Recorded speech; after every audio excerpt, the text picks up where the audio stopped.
Let's continue with the silk fibers. Today in this video we are going to learn about silk processing. So what is silk processing? So we can say the process of obtaining silk from the cocoons is called silk processing. What is a cocoon then? It is a covering of silk threads that the larvae of moths and other insects make for themselves before they grow into adults to protect the pupa. And one more thing I would like to remind you is what is sericulture. So the process of silk production on a large scale is called sericulture. This is also known as silk farming. Now we can start the entire process of silk processing. The entire production process of silk can be divided into several steps. First, raising silkworms and harvesting cocoons. Second, sorting of cocoons. Third is boiling of cocoons. Fourth, reeling of silk thread. Fifth is dyeing and weaving. Now let us discuss these steps in detail. First, that is raising silkworms and harvesting the cocoons. Extracting raw silk starts by cultivating the silkworms. The healthiest moths are selected for breeding. The female moth lays many eggs at a time. The eggs are kept in a hygienic and controlled environment. They are warmed to suitable temperature for larvae to hatch. Once hatched, the larvae are kept in bamboo trays and fed large quantities of mulberry leaves. After 25 to 30 days, racks of twigs are placed in the trays for the worms to attach and spin cocoons.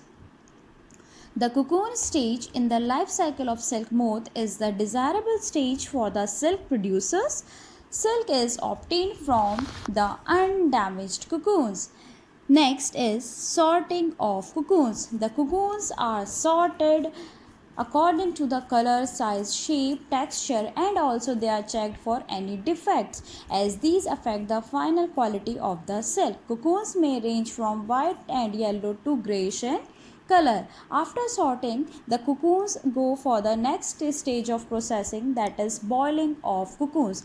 Boiling of cocoons is very essential in the silk processing, as the cocoons are boiled to kill the worm inside, otherwise it will damage the cocoons. Second, the cocoons are dipped in boiling water to obtain the silk fibers, as on boiling the gum sericin that stick the silk filaments together get dissolved and the silk fibers get separated.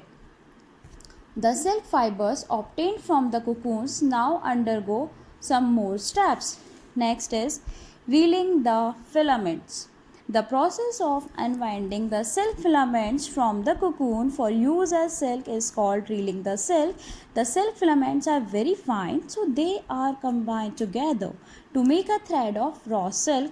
3 to 10 strands are usually reeled at a time to produce the desired thickness of reeled silk, which is known as raw silk. Here let me remind you that the damaged or waste cocoons are used to produce an inferior quality of silk called spun silk. So in this process the cocoons are not wasted at all. And the last is dyeing and weaving.